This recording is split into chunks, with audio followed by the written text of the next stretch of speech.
तब कोशिश की जा रही है कि राह फरार इख्तियार की जाए, स्टे ऑर्डर की एप्लीकेशन दी जाए, किसी भी तरीके से अदालत के सामने केस मेरिट पे आर्ग्यू करने को तैयार नहीं हैं, ये बताने को तैयार नहीं हैं कि क्यों ये तोहफे डिक्लेयर नहीं किए थे, ये बताने को तैयार नहीं हैं कि जो करोड़ों अरबों रुपए हासिल किए इन तहाइफ की फ़रोख्त से वो कहाँ गए, वो डिक्लेयर क्यों नहीं किए, और इन तहाइफ की कीमत जो कई करोड़ों में है, कई अरबों में है, वो कम क्यों लगवाई गई, और वो कीमत जो कम लगवाई गई क्या वो इसलिए थी कि माली फ़ायदा उठाया जाए कि सरकारी ख़जाने में पैसे कम जमा कराए जाएं और अपनी जेब में पैसे ज़्यादा डाले जाएं। तो ये बदतरीन किस्म की चोरी है जो साबित हो चुकी है, और मज़ीद ताख़ीरी हरबों से इमरान अहमद नियाज़ी अपना केस खुद ख़राब करेंगे, क्योंकि जब सारी चीज़ें अदालत के सामने आ चुकी और उस पर गवाहान पर जिरा भी हो चुकी, वो जिरा होने के बाद, मुकम्मल होने के बाद जो मुल्ज़िम का बयान है वो आज रिकॉर्ड होना है। आज कोई ऐसी वजह नहीं है कि ये कोर्ट में हाजिर ना हो। जब ये सुप्रीम कोर्ट में जा सकते हैं, जब ये नैब के कोर्ट में जज बशीर की अदालत में पेश हो सकते हैं बेल लेने के लिए 190 मिलियन पाउंड केस में, तो फिर क्या अमर माने है कि इस कोर्ट में क्यों पेश नहीं हुआ जा रहा और इस कोर्ट से राह फरार क्यों इख्तियार की जा रही है। यानी जब स्टे ऑर्डर लेना होता है तो मुख्तलिफ अदालतों का रुख किया जाता है, और स्टे ऑर्डर के लिए ना कोई बहाना है, ना टांग में दर्द है, ना सर में दर्द है, ना कोई उज़र है। और जब यहाँ पे मामला आता है तो कहते हैं जी 2 हफ्ते की तारीख दे दें।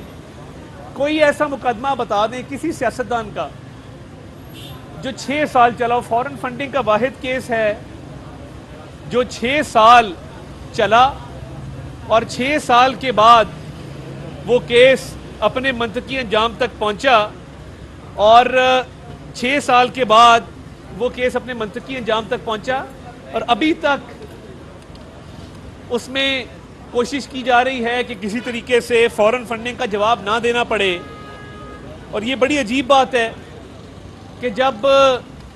फॉरेन फंडिंग भी साबित हो गई है, 190 मिलियन पाउंड में भी सबूत सामने आ चुके हैं, जो नैब का तोशा खाना का केस है अंडर वैल्यूएशन का और चोरी का, उसमें भी तमाम शवाहिद, तमाम सबूत वो खुल के सामने आ चुके हैं। तो फिर क्या वजह है कि ये अदालतों से फिर भी राह फरार इख्तियार करते हैं, जज को अंडर प्रेशर करते हैं, कभी झूठी फेसबुक की पोस्टें लगाते हैं, कभी अदम एतमाद की जो है वो एप्लीकेशन डालते हैं। आज सुप्रीम कोर्ट में जाने का तो कोई नहीं था, ना कोई जवाब था, क्योंकि ये मामलात ऑलरेडी इस्लामाबाद हाई कोर्ट में ज़ेर समाअत हैं, पेंडिंग हैं। तो इस्लामाबाद हाई कोर्ट ने ही इन मामलात को टेकअप करना था। तो मैं समझता हूँ कि एक दुरुस्त फैसला किया सुप्रीम कोर्ट के 2 रुकनी बेंच ने कि ये मामला रेफ़र किया इस्लामाबाद हाई कोर्ट को, और तमाम पेंडिंग एप्लीकेशन डिसाइड करने के हवाले से अहकामात जारी किए। क्योंकि जब ट्रायल अपने हतमी मराहिल में दाखिल हो चुका हो, उसको रुकवाना, उसमें खलल डालना, मैं समझता हूँ कि एक जुडिशल प्रोसेस को रोकने, इंसाफ की राह में रुकावटें हायल करने के बराबर है। और किसी मुल्ज़िम को यह हक़ हासिल नहीं है कि वो प्रोसीडिंग्स को डिले करने के लिए और चोरी का जवाब ना देने के लिए और सबूतों को छुपाने के लिए वो ये ताख़ीरी हरबे इस्तेमाल करे। क्योंकि ये नियाज़ी साहब ने PhD की हुई है ताख़ीरी हरबों में। मियाँ नवाज शरीफ का जो पनामा का ट्रायल था वो रोज़ाना की बुनियादों पर चला, और पाकिस्तान की तारीख में कोई नैब का केस नहीं है कि जो 2 मुनफरिद बातें थीं।